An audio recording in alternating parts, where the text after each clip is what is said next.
বিবাদ ভুলে একত্রিত হওয়া ছিল সময়ের অপেক্ষা। সব ঠিক থাকলে মহারাষ্ট্রের রাজনীতিতে ঝড় তুলে 8ই ফেব্রুয়ারি কাকা শরদ পাওয়ারের সঙ্গে পুনর্মিলন ঘোষণার কথা ছিল অজিত পাওয়ারের। কিন্তু 11 দিন আগে আচমকা বিমান দুর্ঘটনায় অজিত পাওয়ারের মৃত্যু সবটা ঘেঁটে দিল। গত 28শে জানুয়ারি বুধবার বারামতি যাওয়ার পথে আচমকায় ভেঙে পড়ে মহারাষ্ট্রের উপমুখ্যমন্ত্রী অজিত পাওয়ারের ব্যক্তিগত বিমান। সেখানে অজিতের সঙ্গে ছিল আরও 5 জন। সকলেরই মৃত্যু হয়। প্রথম ধাক্কায় বিশ্বাস করার মতোই নয়, অনেকে করেনওনি, বরং চমকে উঠেছিলেন। জন্মনের সদাব্যস্ত মানুষটাকে মঙ্গলবারও সচিবালয়ে দেখা গিয়েছিল। বুধবার সকালেই শোনা যায় তিনি আর নেই। মহারাষ্ট্রের রাজনীতিতে অজিত পাওয়ার কেবল একটি নাম নয়, বরং একটি ঝোড়ো অধ্যায়। বুধবার সেই অধ্যায় শেষ হয়ে যায়। অজিত পাওয়ারের 35 বছরের রাজনৈতিক সফরে মর্মান্তিক ইতি পড়ে। সমবায় আন্দোলনের হাত ধরে রাজনীতিতে প্রবেশ করলেও কাকা শরদ পাওয়ারের ছত্রছায়াতেই তার রাজনৈতিক উত্থান। পরে নিজের সাংগঠনিক শক্তি ও প্রশাসনিক দক্ষতায় অজিত হয়ে ওঠেন মহারাষ্ট্র রাজনীতির অন্যতম প্রধান মুখ। বলতে গেলে পুনে ও আশপাশের জেলায় রাজনৈতিকভাবেই দাদাগিরি ছিল অজিতের। সমবায়, জেলা ব্যাংক, সেচ, অর্থ একাধিক গুরুত্বপূর্ণ দফতরের দায়িত্ব সামলেছেন অজিত পাওয়ার। তবে 2009 সালে শরদ পাওয়ারের কন্যা সুপ্রিয়া সুলে রাজনীতিতে আসার পর থেকেই পাওয়ার পরিবারে উত্তরসূরি নিয়ে টানাপোড়েন শুরু হয়। এরপর তৃতীয় প্রজন্মের রোহিত পাওয়ারের উত্থান অজিতকে দলের মধ্যে কোণঠাসা করে তুলেছিল বলে মনে করেন অনেকেই।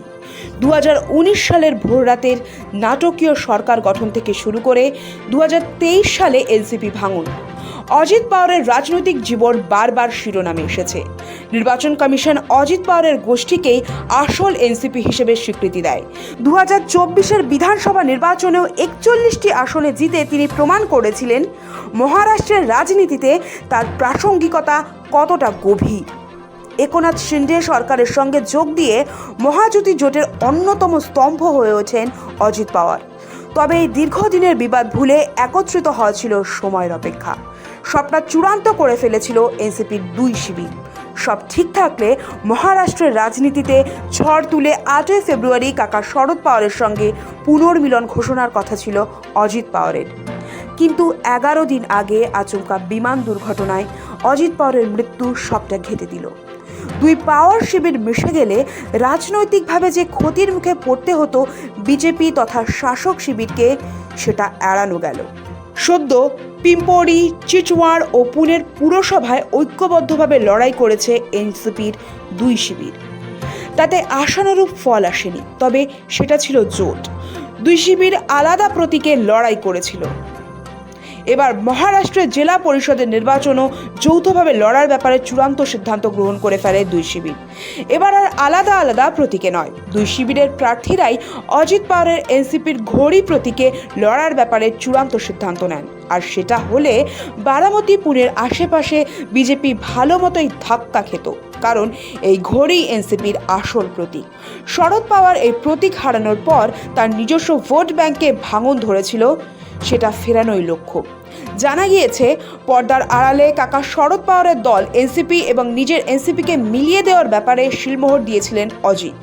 আগামী 5ই ফেব্রুয়ারি জেলা পরিষদের নির্বাচনে যৌথভাবে লড়াই করত 2 দল। এমনকি 2 শিবিরের যৌথ প্রার্থীদের জন্য প্রচার করতেই বারামতি যাচ্ছিলেন অজিত। ফলাফল ঘোষণার পর 8ই ফেব্রুয়ারি 2 শিবির পুনর্মিলন ঘোষণা করত, কিন্তু সবটা ভেস্তে গেল অজিতের মৃত্যুতে। স্বাভাবিকভাবেই অজিতের মৃত্যুর নেপথ্যের ষড়যন্ত্রের তত্ত্ব পুরোপুরি উড়িয়ে দেওয়া যাচ্ছে না। অনেকেরই মনে হচ্ছে বিষয়টা বেশ রহস্যময়। অবশ্য অজিতের মৃত্যুতেও 2 শিবিরের মিলে যাওয়ার সম্ভাবনা উড়িয়ে দেওয়া যাচ্ছে না। 2 শিবিরের নেতারাই জানাচ্ছেন আলোচনা এখনও চলছে, তবে দাদার মৃত্যুতে সেই প্রক্রিয়া খানিকটা ধাক্কা খেয়েছে। তবে পুনর্মিলন হবেই, হয়তো একটু সময় লাগবে। গত বুধবার সকালে লিয়ারজেট 45 বিমান দুর্ঘটনায় অজিত পাওয়ারের মৃত্যু মহারাষ্ট্রকে হঠাৎ স্তব্ধ করে দেয়। মৃত্যুর 24 ঘন্টা পর উদ্ধার ভেঙে পড়া বিমানের ব্ল্যাক বক্স। যে কোনো বিমানের ব্ল্যাক বক্সে বিমানের গতিবিধি সংক্রান্ত সমস্ত খুঁটিনাটি এবং ককপিটের ভিতরের কথোপকথনের রেকর্ড থাকে। ফলে ব্ল্যাক বক্সের তথ্য খতিয়ে দেখে জানা যাবে অজিতের বিমান ভেঙে পড়ার আগে ঠিক কী ঘটেছিল ককপিটে। তদন্ত চলছে, কিন্তু প্রশ্নের ভিড়ে কোনো উত্তর নেই, আছে শুধু শূন্যতা। ব্যুরো রিপোর্ট, সময় কলকাতা।